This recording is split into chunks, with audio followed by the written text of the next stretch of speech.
എടാ ഈ ഓണം കഴിഞ്ഞപ്പോൾ എന്തോ ഒരു മിസ്സിങ് പോലെ. ഓണം കഴിഞ്ഞപ്പോഴോ അതോ 10 ദിവസത്തെ അവധി കഴിഞ്ഞപ്പോഴോ? അവധി കഴിഞ്ഞപ്പം. പക്ഷെ ഓണം ഉണ്ടായിട്ടാണല്ലോ അവധി കിട്ടിയത്. അത് ശരിയാ. പക്ഷെ ഈ അവധി തരുന്ന എന്തിനാ? ഓണം അടിച്ചു പൊളിക്കാൻ. എന്നിട്ട് അതാണോ ചെയ്യുന്നത്? Assignment, seminar, question paper, answer എല്ലാം ഓണം കഴിയുമ്പോൾ എഴുതിക്കൊണ്ട് വരണം. ഇത് എഴുതാൻ പോലും 10 ദിവസം തികയത്തില്ല. പിന്നെ എന്തിനാ ഈ അവധി? എന്നിട്ട് എല്ലാ ക്ലബിലെ പരിപാടിക്ക് നീ ഉണ്ടായിരുന്നല്ലോ. ഞാൻ എന്റെ കാര്യമല്ല പറഞ്ഞത്, ഇതൊക്കെ എഴുതിക്കൊണ്ട് വരുന്ന പിള്ളേരുടെ കാര്യമാണ്. ഒന്ന് ആലോചിച്ച് നോക്കി, ഓണത്തിന്റെ സദ്യ കഴിച്ച് അസൈൻമെന്റ് ഒക്കെ എഴുതുന്നത് കഷ്ടം. എടാ സുശീല ടീച്ചർ ക്വസ്റ്റ്യൻ പേപ്പറിന് ആൻസർ എഴുതിക്കൊണ്ട് വരാൻ പറഞ്ഞില്ലായിരുന്നു? പക്ഷെ നിനക്ക് എന്താടാ എഴുതിക്കൊണ്ട് വന്നില്ല 2 തല്ല് കിട്ടും. തല്ലുകൊള്ളുന്നത് നമുക്ക് പുത്തരിയുള്ള കാര്യമൊന്നും അല്ലല്ലോ. തല്ലുകൊള്ളുന്ന പുത്തരിയൊന്നുമല്ല. പക്ഷെ ഇപ്രാവശ്യം തല്ലല്ല ഇമ്പോസിഷനാന്നാ പറഞ്ഞത്. അതും ക്വസ്റ്റ്യൻ പേപ്പർ മൊത്തം 100 വട്ടം. 100 വട്ടോ? ആ, എഴുതി കൈയോട് ഊപ്പാട് വരും. ഇനിയിപ്പോ എന്തോ ചെയ്യും? എടാ നീ പോയി സുശീല ടീച്ചർ വന്നോന്ന് നോക്കിയേ.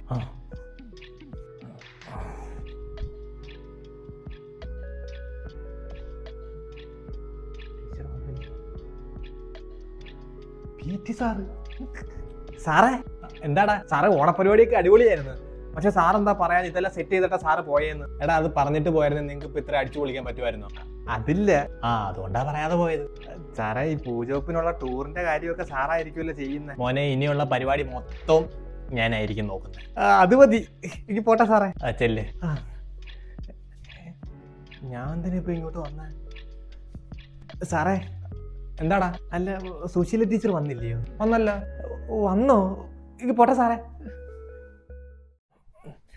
എടാ സുശീല ടീച്ചർ വന്നു കേട്ടോ. വന്നോ? ആ ക്വസ്റ്റ്യൻ ആൻസർ ഒക്കെ ബുക്ക് എഴുതിക്കൊണ്ട് വരാൻ പറഞ്ഞിട്ട് എല്ലാവരും എഴുതിക്കൊണ്ട് വന്നോ? വരാത്തവരെല്ലാം എഴുന്നേറ്റേ. ഈ 2 എണ്ണം അല്ലാതെ ബാക്കി എല്ലാവരും എഴുതിക്കൊണ്ട് വന്നേ. ഞാൻ നോക്കുവേ. എന്താടാ നിങ്ങൾക്ക് വല്ല കൊമ്പുണ്ടോ എഴുതിക്കൊണ്ട് വരാതിരിക്കാൻ? നിങ്ങൾ 2 പേരും മാത്രം ഉള്ളതുകൊണ്ട് ഒരു ചാൻസ് തരാം. ഏതെങ്കിലും ഒരു ക്വസ്റ്റ്യൻ ആൻസർ എങ്കിലും എഴുതിയിട്ടുണ്ടെങ്കിൽ ഇരിക്കാം. എടാ നീ ഇതപ്പോ എഴുതി? എടാ നീ ടീച്ചറിനെ വിളിക്കാൻ പോയില്ലയോ? അപ്പൊ ബോർ അടിച്ചപ്പോ എഴുതിയതാ, അല്ലാതെ എഴുതണോന്ന് വെച്ച് എഴുതിയതല്ല. അപ്പൊ നീ മാത്രമേ ഉള്ളൂ ഒരെണ്ണം പോലും എഴുതാത്തത്. അപ്പൊ ഒരു കാര്യം ചെയ്യ്, ക്ലാസ്സിന് വെളിയിൽ പോയി ക്വസ്റ്റ്യൻ ആൻസർ മൊത്തം ബുക്കിൽ എഴുതിയിട്ട് ക്ലാസ്സിൽ കയറിയാൽ മതി. അല്ലേ? അയ്യോ ടീച്ചറെ 100 വട്ടം എംപോസിഷൻ കൊടുക്കുന്നില്ലയോ? അതൊന്നും വേണ്ട. ക്വസ്റ്റ്യൻ ആൻസർ ഒരു തവണയെങ്കിലും എഴുതിയിട്ട് ക്ലാസ്സിൽ കയറിയാൽ മതി. അല്ലേ?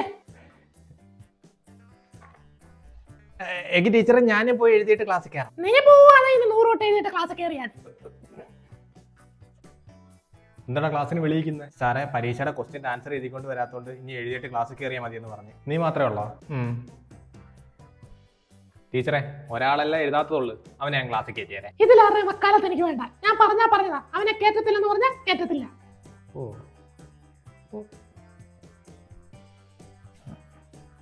എടാ 10 സീൽ ഇപ്പൊ പീറ്റിയ, നീ അവരോടെ പോയിക്കോ. ടീച്ചറെ ഞാൻ മുമ്പേ കള്ളം പറഞ്ഞ, ഞാനും എഴുതിയില്ല. ഇനി നീ വാ തുറന്ന ക്വസ്റ്റ്യൻ ആൻസർ മൊത്തം നീ 100 വട്ടം എഴുതേണ്ടി വരും. പറഞ്ഞേക്കാം.